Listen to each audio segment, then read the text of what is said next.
take a minute to look at that gorgeous cover. Hey guys, it's Misty from the Book Rat, and it is time for another Fairy Tale Fortnight review.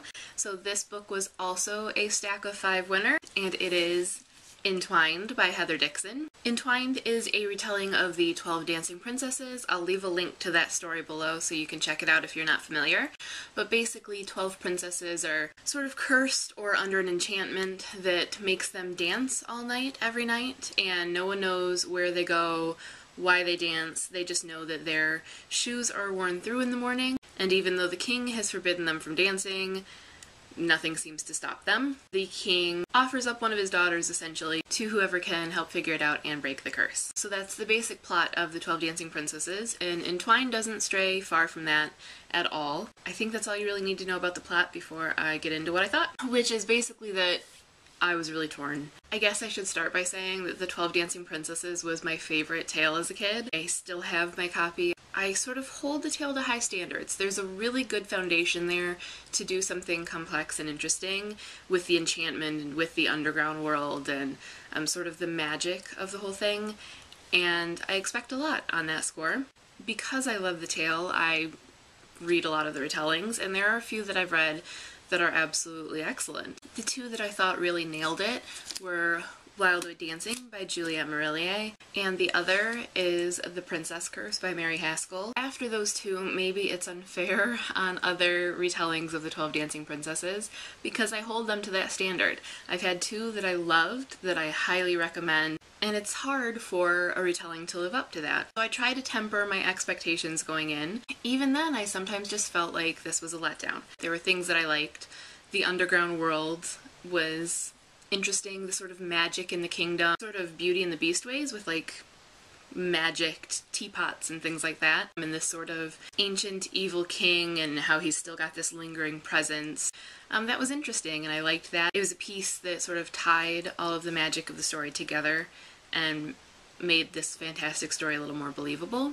But despite that, most of the time, I just was kind of bored with it, I guess. It can be a little bland, you know, it can be a little lacking in personality, which is strange because there are characters in the story that have great personality and that I really loved. It just felt a little flat sometimes. The motivations just weren't always there. Heather Dixon sort of took a different approach than most people do, in that the reason the girls are cursed, the reason that they dance, is much more by choice than it normally is. There's always an element of choice to the beginning of the curse because the girls have to get to this underground kingdom somehow, and it's sort of this play for some control over their own lives, so there is always that element. But in this case, the girl's mother has died, and all they want to do is dance, and their father has forbidden it because they're in mourning, and rather than respecting that and understanding where he comes from, they are really sort of petulant and childish about it.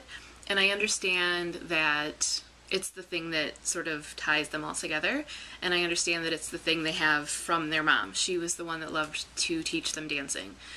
But in some ways it sort of made them a lot less likable as an entity, as princesses. And I think that made everything that followed a little harder to swallow because it didn't necessarily feel like they were caught up in something greater than them. It sort of felt like they walked blindly into it and couldn't be bothered to think about anyone else's perspective. So it's a strong choice on her part. It's an interesting choice, and I think one of the things that turned me off, maybe a lot of people won't be bothered by it or even notice it, but it did kind of make it a little harder, I think, for me to root for them. I think the other thing was that everything was always a little more on the easy side, a little more on the obvious side, which is a huge pet peeve of mine. I talk a lot about tension.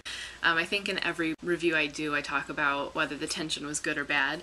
And in this case, there were moments of really good tension, especially at the end, but most of the time, everything seemed like a foregone conclusion, and there was potential there, and I just kept wanting to dig, and I wanted Heather Dixon to just go a little deeper and give us a little bit more and sort of keep us on the edge of our seats a bit, and I don't know that that ever really happened. So those couple of things, a sort of disconnect with the characters and a disconnect with the plot and the sort of tension and emotion of it, kind of kept me from loving this one, but I did like it, and I didn't think that it was a waste of my time at all.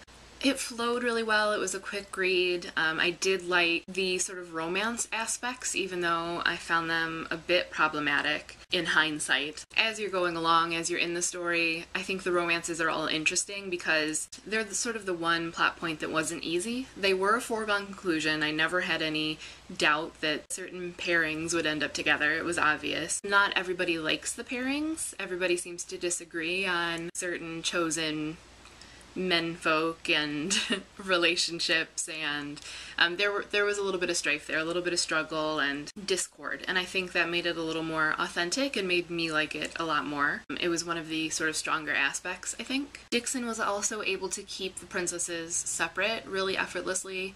I didn't really struggle to remember who was who. Most of them are well under the age of notice, I guess, anyway. So there's really only a handful of the 12 princesses that are worth note and worth keeping straight. The rest are, you know, toddlers or, in one case, an infant. I think that helped her sort of pare down the amount of people she had to juggle, which was a wise choice. But of the 12, I would say only 3 or 4 actually had real memorable personalities, which is fine. I think that's an attainable number for something like this, but for those who are looking for something really distinct for each princess, it won't necessarily happen. I also liked that she avoided some of the floweriness that a story like this could easily fall into. The underground descriptions were really pretty and sort of fantastic, and I think she spent most of her descriptive powers there, which was wise. She doesn't, you know, describe every ball gown or every room in the castle or anything like that, which was good and I was really grateful for. She definitely spent more of her time on sort of the magic aspects, and I appreciated that. And she also tried to work in dance and dance terms and the sort of obsession with dance as much as she could.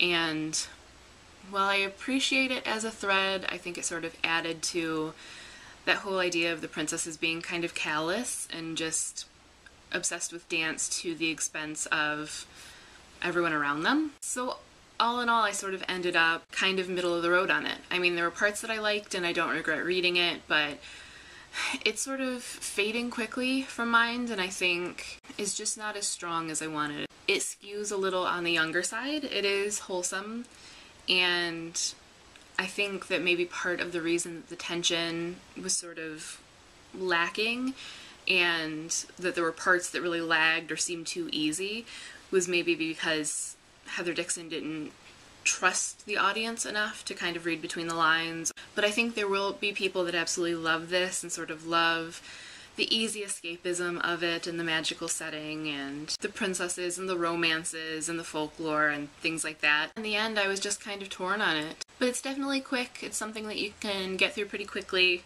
as long as you can sort of master those parts that lag.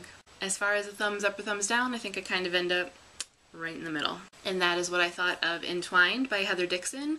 There are links to the book below so you can check it out, add it to your wish list or your Goodreads. If you've read it and want to talk about it in the comments, feel free to do so. I'd be happy to talk with you, but please try to avoid spoilers for those that haven't read it. But for now, that is all for me. As always, happy reading and read more fairy tales.